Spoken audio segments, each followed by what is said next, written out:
Welcome to episode 3 of the Pepp Talk podcast, the first one we've done outside. I'm Asher Lowe, and today I'm joined by two members of Pepperdine Volleyball, Emily Hellmuth, Meg Brown. Thanks for being on episode 3. Thank you for having us. Thank you. So I want to dive right into the season before we get into Pepperdine Life other stuff, because it's been a wild ride and we're not even basically halfway through conference play, but we're really getting into the meat of conference play, as we'll talk about later. 2 big games coming up this week. But you started 1-6. It was away from home. A lot of those 7 games were, I think 6 of the 7 were away from home, away from Firestone Fieldhouse. And so very different than last year, where I felt like there were a lot of home games. We had that tournament we hosted, right? Since that 1-6 start, you guys have won 10 in a row. Many of those games at Firestone dominated the West Coast Conference. What was the conversation like in the locker room among this team when you were 1-6 that allowed you to win 10 in a row?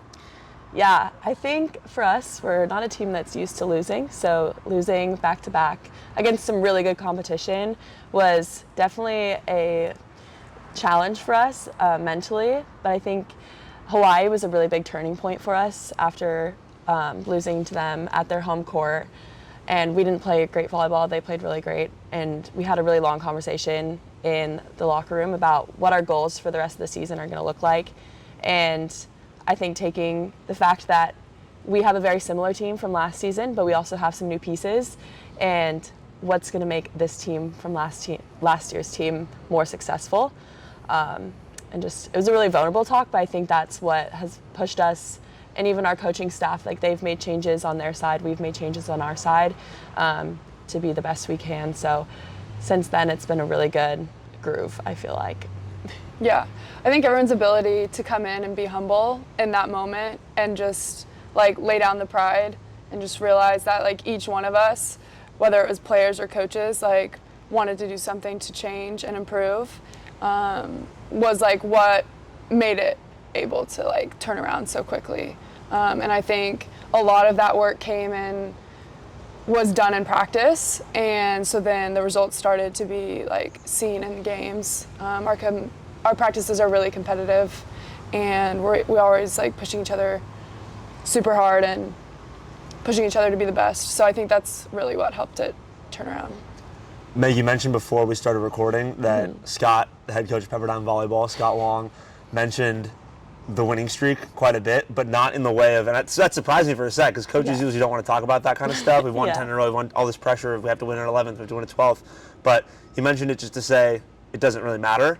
Has practice changed? Like, was it a different practice, very different practice when you were 1-6 versus the last few weeks, or do you feel like you guys have never really wavered off the same camaraderie? Yeah, I think it's been interesting because even though our record was 1-6, I feel like it didn't reflect how hard we were working, and we've showed up consistently since July, and every single one of our teammates, I feel like we've wanted to be better every single day, and our coaches have pushed us every single day.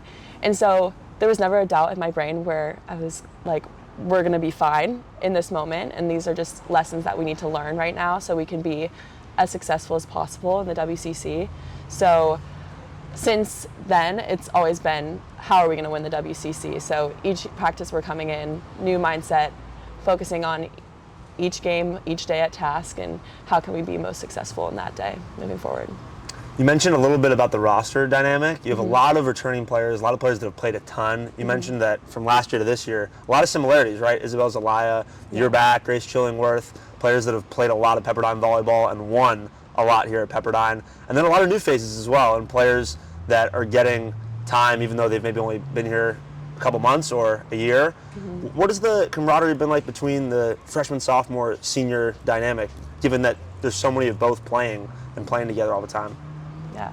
I feel like it's been such a special year for me, just being a senior and being in that leadership role of helping the younger girls just feel close to the whole team. I feel like it's so cliche, but we're all really like best friends with each other, and I've never felt as close to a team as I do this year. So that's been really special. And then even bringing in the new transfers, like Birdie on the outside, she's just such a special person, and she literally the second she stepped on campus fit right into the team. So it's been really fun to see that gel on the court too. But yeah, from your perspective too. Yeah, as an underclassman, I think it's a really unique program. I've stayed in touch with a lot of other players that I played with in like my high school and club days, and they've all gone on to play at different colleges, and I think hardly any of them could say the same thing about their experience. We're all treated as equal when we're on the volleyball court and off the volleyball court, and I think that's a big difference. There's no hierarchy, there's no seniority, there's none of that, and obviously, yes, there is respect for the older people and the people who have more experience and have been in this program longer. But when we're on the court playing together, everyone's on the same level, so I think that's really unique. There are certain players in college, going from high school to college, that get that transition period. Maybe they're not playing right away when they step on campus. They don't have a big role on day one. Emily, that wasn't the case for you. You jumped right in. Yeah. You were immediately a massive part of the team as a true freshman. And you mentioned it to me before we started recording. I didn't realize this, but your first taste of college volleyball was basically playing #1 Nebraska on the road in a packed house in the Big Ten in Lincoln. How did you adjust so fast? I think from the outside looking in, it's easy to say that I adjusted fast, but I mean, it was a long process, and I think it was a growth process throughout the entire season, and still honestly now just adjusting.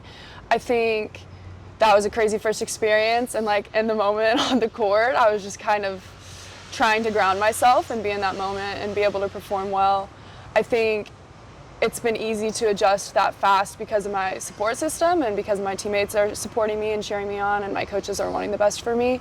And I think I was hopeful coming in to be able to get to have an opportunity, and so when you get that, you just have to take it and run with it. So forcing confidence, even if it's a lie at first to yourself, and just going out there and playing with everything you have. Do you feel really different going into year one than you do now going into year two in terms of how to balance college life, how to balance Pepperdine life academically, socially, athletically? Yeah, for sure. I think like year one is a growth process for anyone coming in as a freshman. I think I learned a lot of just like how Pepperdine works, the dynamics, like how my teammates tick, all of those things. And I think that takes time. So going into year two, I just feel a lot more comfortable and like, I guess, knowledgeable about certain things and certain people, and how to be the best teammate to certain people on our team, and just all the little things like that. So yeah, year two has definitely felt different. For both of you, and this is something we've talked about with the other teams, we talked about this with soccer, that in 2023, being a college athlete comes with a lot of different things than maybe your coaches dealt with, or if your parents were college athletes, right, a different generation. How have you balanced everything that comes with that, whether it's social media, whether it's pressure from school, and how have you used the Pepperdine support system to get through some of the tougher times as a college athlete? Yeah, I think it's a different, like, totally different age right now. Definitely social media is something that I personally, like, in season have to cut back on. I delete TikTok, Instagram, kind of just like block out anything that could prevent me from like being focused on what's most important, and that's the team right now. And so even like I'll delete like NCAA volleyball from my Instagram following. I don't want to see scores. I don't want to see who's doing who. I just want to play our game and focus on that.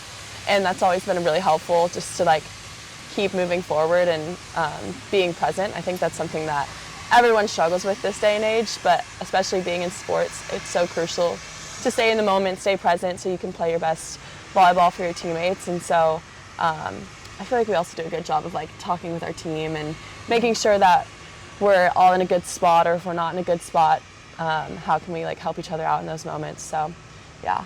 I think there's a lot of resources here at Pepperdine for athletes. We have a lot of new sports psychologists here, which are super great and helpful to just be able to talk through a lot of dynamics, whether it's involving your sport and your practice and your team, or it's college life. And I know that was really helpful for me my first year, just with all the adjustments. And I think during season there comes a lot of pressures, whether it's to perform on the court, or if you're getting playing time or not, or long days and team dynamics, or school becoming overwhelming, or time management, or whatever it is. And so I think being able to have people that understand that and can help you come up with solutions and tangible things to do is so important and helpful. And I think our team does a good job at encouraging each other to pursue that, and like really breaking down the stigma behind needing help. What's something totally unrelated to the team, to volleyball, that you've found here that you love? Could be teacher, a club. I always find it interesting, yeah. I love my major. I'm an education major, and all of the professors I've had here are just like genuinely the coolest people ever, and like so awesome. And then the people within the major are some of my best friends outside of sports. I think I'm friends with a lot of athletes, and then having those people that I can go to and look forward to seeing them in class and hang out with them outside of class has been so fun. And it's a very small major. I think there's like 15 people in my graduating class this year, so it's so fun to have those girls and guys that I can look to outside of volleyball. Are you in classes with like that 10 to 15? Yeah, all type 4 of years. people? You know, it's like the same people, and it's a very small class size, and you get Yeah. really close with all of them? Yeah, and there's like 4 main professors in the major, and they teach a lot of classes like consecutively, so you get to know the professors over time. And even like the Dean of Humanities, like she'll teach one of our classes, and it's just like truly like so fun. Like I baked cookies for one of my midterms, and it was like so fun, and everyone's just there to learn and appreciates it. So yeah, I really enjoy those classes. Yeah, I feel like my answer is a little bit similar. I've really enjoyed finding like what I want to do with the rest of my life after sport, and just like being able to settle into a cool major here. I'm sports medicine, and it's bigger class size. There's a lot of people who do it here, but the professors are some of the best people and like role models I've ever really met. And last year I had a really amazing anatomy professor, Cooker Storm. She cares about you as a person, and she's just an amazing teacher. And then this year I've had like the best professor I've ever had in my entire life. His name's Todd Bennett. He's my chem professor. And like it's such a gnarly class, but he is so understanding, and he's one of the most supportive professors I've had. He comes to our games. He gives like students extra credit to come to our games. He's like keeping up Every with my professor stats. should do that, by the way. Yeah, Really yeah. should. He like understands volleyball because he's pretty close with Marv, and so he's been keeping up with like my stats and like cheering me on, and he's just been really supportive. And so I think it's really cool to see when like sport and school kind of mesh like that. It feels more like a community and not like separate lives. So I don't know, I'm really grateful for the professors and the students I've met through my major as well. So it is a big volleyball week. I'll get back to this before we close out. Okay. 2 massive games, LMU and, of course, San Diego, the reigning WCC champs, the team that was picked to win the WCC, although I will say Pepperdine Volleyball in first as we speak right now in the conference. What are you excited about in terms of the next few weeks of volleyball? You know, what are the challenges you're looking forward to? How are you going to stay in the moment, given this 10-game win streak, everything that's gone right for you guys? How are you going to keep it rolling? Yeah, I'm just excited to take each game as it comes. I think in the past years, I've been focused on big picture of, okay, we need to win this game, this game, this game. But this year has been really fun just to go into each week, start fresh, and see who we have. And right now, my brain's 100% LMU. I haven't really thought about San Diego. It's a great answer. That's right? the answer that Scott Wong would be very Yeah, proud that's of a right Scott there. Wong approved answer for sure. Yep. So my mind's 100% LMU. How am I going to beat those girls and then move forward? So it's been a fun challenge, but I'm just really excited to go to battle with the girls on the team, and it's been really fun because I just feel like we're capable of anything right now. Yeah, I'm on the same page as Meg, taking it one step at a time. One of our teammates, Birdie, before every game starts, she says just one set at a time, and I really like that mindset. It's kind of started when we started our winning streak. Yeah. I feel like of just like making it smaller, making the moment smaller, and I think I'm looking forward to being put into some big moments here. LMU is a hard place to play. They have a good fan base, and their gym is always a little interesting, and I just think I'm really excited to see our team make that big moment small and just take it one step at a time and work through that. And same with San Diego, but not looking too far ahead. Yeah. That was a great way to kind of dance around the PCH Cup rivalry with it. Well, we'll still be very Yeah. respectful to Yeah. the Lions, but it's gonna be a fun week coming up. Pepperdine volleyball. Get out to a game. You might even get extra credit if you come to a game. You So never true. know. You should come anyways. Absolutely. Meg Brown, Emily Hellmuth, Pepperdine volleyball. It's going to be a really exciting next month for you guys, so I'm really excited to watch it all play you. out. Thanks for being on Pep Talk. Thank you you. for having us. Woo!